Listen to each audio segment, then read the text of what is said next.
요한일서 묵상일기 68번째. 사랑은 스스로 빛을 냅니다. 요한일서 4장 9절로 10절.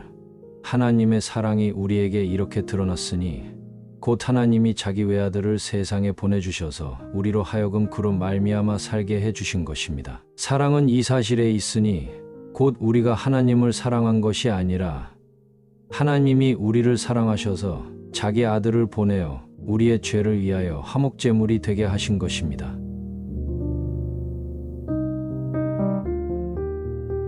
좋은 아침입니다. 모처럼 어제는 맑은 하늘을 볼 수 있었습니다. 제게는 힐링 스폿이 있습니다. 집에서 바라보는 푸른 나무 숲이 그래요. 높은 지대의 집이라 숲이 내려다 보이죠. 그 푸르름을 보노라면 모든 고단이 사라지는 것 같은 느낌을 받습니다. 어제 새벽 오랜만에 그곳을 내려다보며 내 마음도 푸르른 생동감이 도는 듯한 기분을 만끽했네요. 우리에겐 우리가 모르는 푸르른 기운들이 주변에 많이 있습니다. 늘 힘들고 어려운 것 같아도 둘러보면 숨겨진 은혜와 위로들이 있어요. 삭막한 사막에서 오아시스를 발견하듯 오늘도 우리에게 주신 주님의 은혜와 위로, 돌보심의 손길들을 느끼며 힘을 얻는 하루 보내시길 기도합니다. 사도 요한은 하나님의 사랑이 어떤 것인지를 오늘 본문을 통해 우리에게 말하고 있습니다. 자신의 외아들을 보내시기까지 우리를 위해 모든 것을 주시는 하나님의 사랑을 말하고 있죠. 이 부분이 어렵게 다가올지도 모릅니다.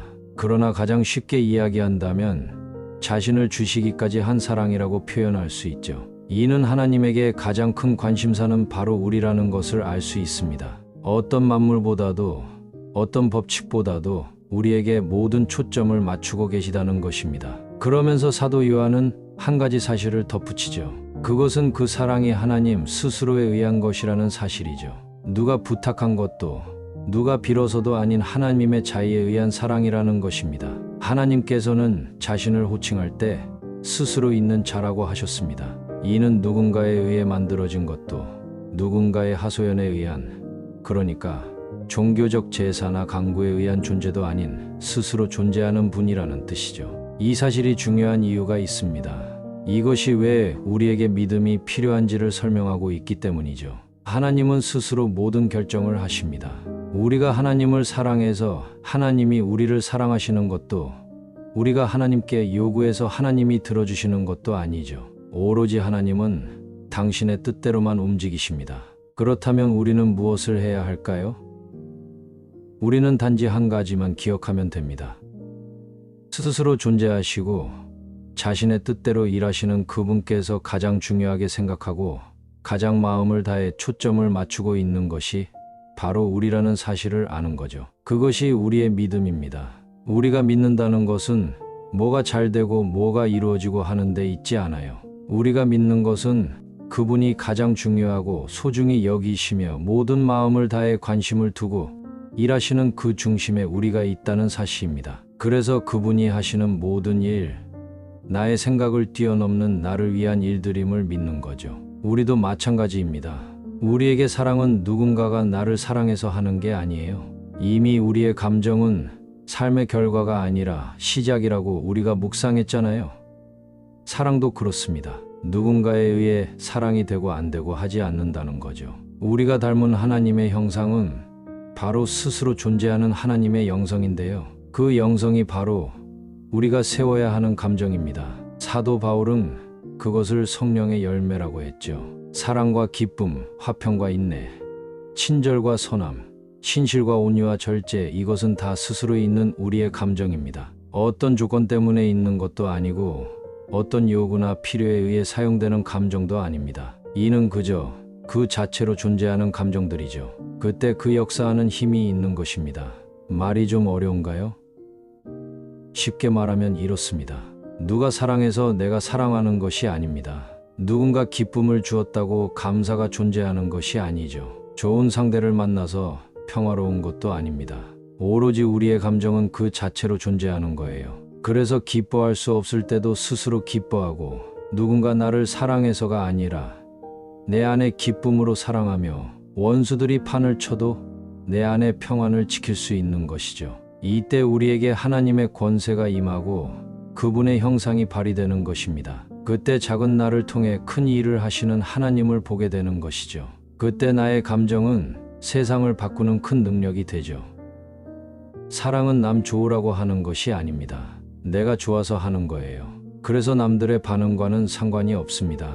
그저 기뻐서 하는 거죠.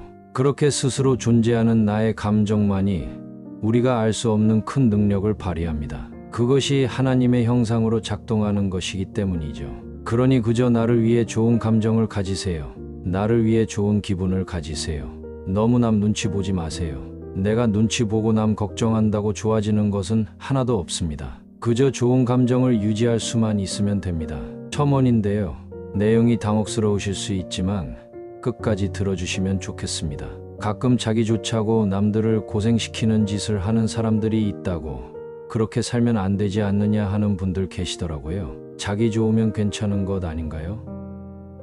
내 감정을 좋게 할 수 있으면 괜찮죠. 뭐 남들까지 신경 씁니까? 배려라는 것은 남 신경 쓰는 것이 아니라 나만 잘하면 되는 거예요. 내가 기뻐할 수 있는 것만큼, 내가 좋은 감정을 유지하는 것만큼 남을 배려하는 것은 없으니까요. 너를 위해 내가 이런 것까지 한다는 식의 배려는 오히려 남에게 부담만 주죠. 내 곁에서 즐거워하고 기뻐하고 평안해하는 것만큼 나에 대한 좋은 배려가 또 어디 있겠습니까? 그러나 분명히 아셔야 합니다. 남들을 무시하고 억압하고 박해하고 깔보며 스스로 기뻐하는 사람은 없습니다. 기쁜 척, 좋은 척은 할 수 있어도 결코 그 마음이 편하지 않아요. 일부러 그러는 사람은 더욱더 그렇습니다.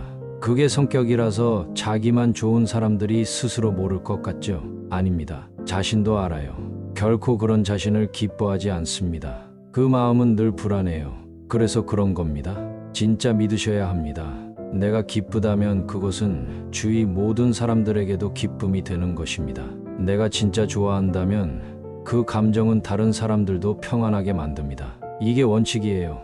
내가 사랑을 품으면 잠시는 동요가 있더라도 분명히 그 진심은 드러납니다. 그리고 드러난 사랑은 모든 이들의 마음을 변화시키는 능력으로 작용하죠. 그러니 괜찮습니다. 나 홀로 사랑해도, 나 홀로 기뻐해도, 나 홀로 감사해도 괜찮아요. 기뻐하는 것은 나 혼자 했지만 그 기쁨은 나에게서만 머물지 않아요. 모든 이들을 물들입니다. 그러니 남 눈치 보면서 사랑을 논하지 마세요. 상황을 보면서 내 감정을 판단하지 마세요. 내 영성과 감정을 스스로 움직이게 하세요. 우리의 사랑은 스스로 빛을 냅니다.